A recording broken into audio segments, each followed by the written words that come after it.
Hello everyone, NK education channel पर आप सभी का बहुत बहुत स्वागत है। बीएड जो कि बीपीएससी के छठे चरण में जिन टीचर्स की नियुक्ति हुई थी उनके रिगार्डिंग जो माननीय हाई कोर्ट का फैसला आया था, पटना हाई कोर्ट का, उसमें अब विभिन्न डिस्ट्रिक्ट से सभी बीएड के जो कि 1 से 5 में प्राइमरी में पीआरटी की पोस्ट पर नियुक्त हुए थे, उन सभी बीएड योग्यताधारी शिक्षकों को चिन्हित कर उनका डेटा मांगा जा रहा है। तो ऐसा क्यों किया जा रहा है? और यहाँ पर हमने एक सुपौल जिले का लेटर लिया है जो कि विभिन्न जिले से सभी बीएड डिग्रीधारियों का लिया जा रहा है। इसमें छठे चरण में नियुक्त वर्ग 1 से 5 तक बीएड योग्यताधारी शिक्षक को चिन्हित करने के संबंध में महाशय, उपर्युक्त विषयक संबंध में कहना है कि दिनांक 11/12/2023 के पूर्वाह्न में पदाधिकारियों की वीडियो कॉन्फ्रेंस में निर्देश दिया गया है कि छठे चरण में वर्ग 1 से 5 तक में नियुक्त बीएड योग्यताधारी शिक्षकों का किए गए नियोजन पर माननीय उच्च न्यायालय द्वारा अपील किया गया है। उक्त आदेश के आलोक में विभाग द्वारा समीक्षा उपरांत निर्णय लेना है, इसलिए ऐसे शिक्षकों को चिन्हित कर प्रतिवेदन का मांग किया गया है। अतएव निर्देश दिया जाता है कि आप अपने अपने क्षेत्राधीन छठे चरण में नियुक्त वर्ग 1 से 5 तक बीएड योग्यताधारी शिक्षकों को चिन्हित करते हुए अनुपालन प्रतिवेदन पत्र प्राप्ति के 2 दिनों के अंदर जिला कार्यक्रम पदाधिकारी स्थापना सुपौल को अनिवार्य रूप से उपलब्ध कराना सुनिश्चित करें। ये सुपौल डिस्ट्रिक्ट से है जिसमें उन्होंने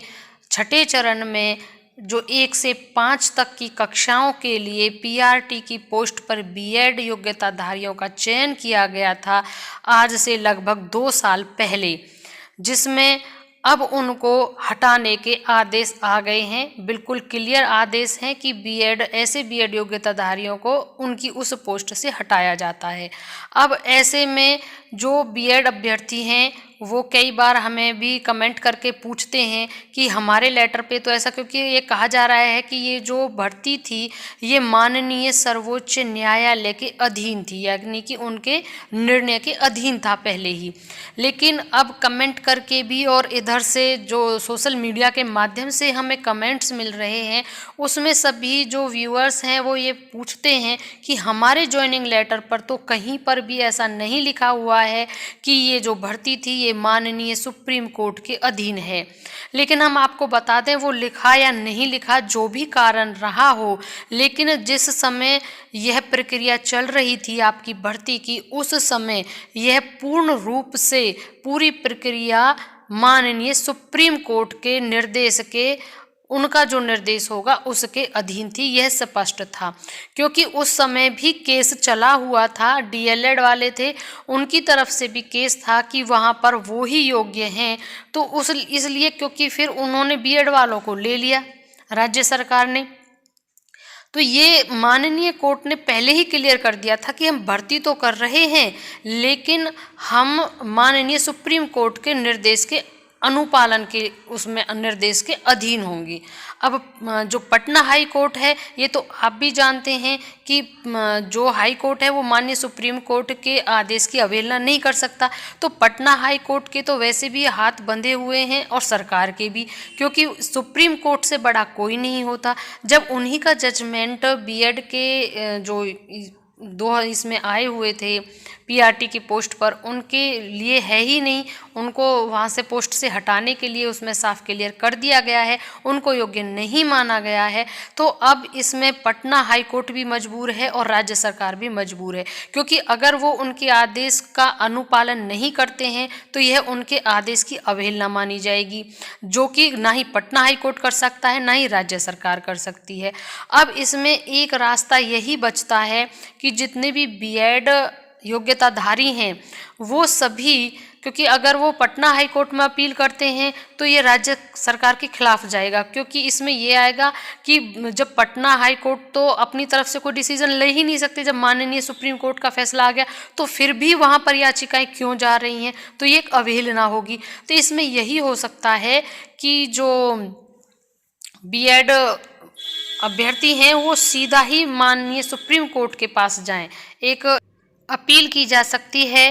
और वहीं पर आप अपना मत रख सकते हैं और राज्य सरकार को भी इसमें आपके फेवर में आना चाहिए। और यहाँ पर हम आपको बता दें, क्योंकि रास्ता ये बहुत ही बीएड अभ्यर्थियों के लिए मुश्किल है, क्योंकि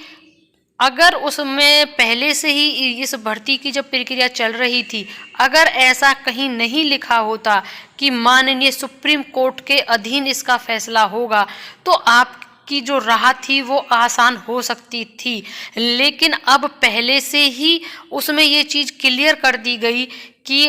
ये जो भी फैसला होगा, क्योंकि हियरिंग्स हो रही थी, सुनवाई हो रही थी, तो पहले ही ये कह दिया गया था कि जो भी फैसला होगा वो माननीय सुप्रीम कोर्ट के अधीन होगा। अब फैसला आ गया, आप सबको पता है, इसलिए, और वो भी फैसला माननीय सुप्रीम कोर्ट का है, तो रास्ता कठिन है, बहुत कठिन है, बहुत ही ज़्यादा कठिन है। लेकिन इसका मतलब ये नहीं है कि आप सभी हाथ पर हाथ रख के बैठ जाएं।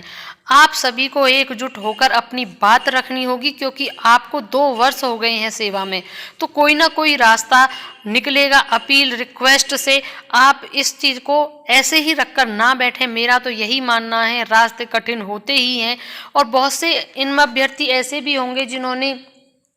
बीपीएससी में भी परीक्षा दी होगी। तो यहाँ पर जो ये विभिन्न जिलों से आंकड़े लिए जा रहे हैं, जितने भी बीएड योग्यताधारी हैं और जो कि छठे चरण में लगे थे, यहाँ पर बात छठे चरण की नियुक्ति की हो रही है, इसे विशेष ध्यान दीजिएगा। छठे चरण की नियुक्ति की बात हो रही है, जो बीएड योग्यताधारी वर्ग 1 से 5 में लगे थे। तो यहाँ पर जो विभिन्न जिलों से इनका रिकॉर्ड मांगा जा रहा है, उसका कारण यही है कि क्योंकि 2 साल हो गए, अभ्यर्थियों को हो सकता है कुछ को ना पता हो, लेकिन ये भी है कि कुछ को पता होगा कि ये तो निर्णय के अधीन रहेगा, माननीय कोर्ट के निर्णय के अधीन रहेगा, और निर्णय क्या होता है कुछ भी हो सकता है। तो बहुत से अभ्यर्थी ऐसे भी हैं जिन्होंने बीपीएससी की परीक्षा दी होगी, उसको टेस्ट को क्लियर किया होगा,